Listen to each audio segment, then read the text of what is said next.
हाय कल्पना। क्या कर रही हो? क्या कुछ काम कर रही हो? देखो, अगर कुछ काम कर रही हो तो कर लो। मैं बैठ के तुम्हारा इंतजार कर लेता हूँ। और कल तुम ऑफिस क्यों नहीं है? मैं वहां से निकल के जा रहा था तो सोचा कि तुमसे मिलता हुआ चलता हूँ। लेकिन जब मैं तुम्हारे ऑफिस पहुंचा तो पता चला कि तुम छुट्टी पे थी। यार, कल तुम छुट्टी पे थी और तुमने मुझे बताया तक नहीं। थोड़ा बहुत बताना भी तो चाहिए। एक तो तुम बहुत देर तक चुप रहती हो और मैं अकेला ही बोलता रहता हूँ। कुछ अपने बारे में बताती भी नहीं हो। यार, एक दूसरे के बारे में जानने से दुख कम होता है, मन का बोझ हल्का हो जाता है। लेकिन अब ये बात तुम्हें कौन समझाए? तुम तो वही करती हो जो तुम्हें अच्छा लगता है, चाहे किसी को अच्छा लगे या ना लगे। वैसे कल ऑफिस ना जाने की वजह? कल तुम दिन भर घर पे थी और तुमने मुझे एक फोन तक नहीं किया। हाँ, तुम मुझे फोन क्यों करोगी? जरूरत तो मुझे है तुम्हारी। मैं ही तुम्हारी फिक्र करूं, तुम्हें फोन करूं, फोन पे तुम्हारा हाल चाल पूछूं। चलो ठीक है,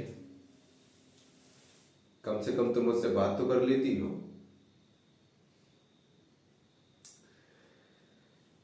वैसे कल्पना, मुझे कुछ दिनों के लिए बाहर जाना है, थोड़ा अर्जेंट है।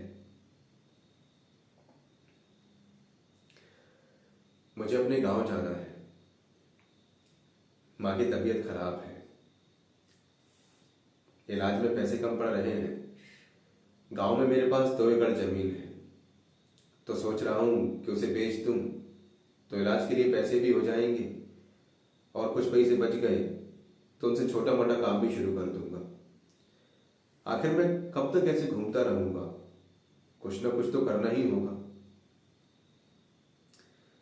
और शादी के बाद भी फिर तुम्हारे खर्चे ज्यादा रहेंगे, तो इनकम भी तो कुछ ज्यादा होनी चाहिए, पैसे भी ज्यादा कमाने पड़ेंगे।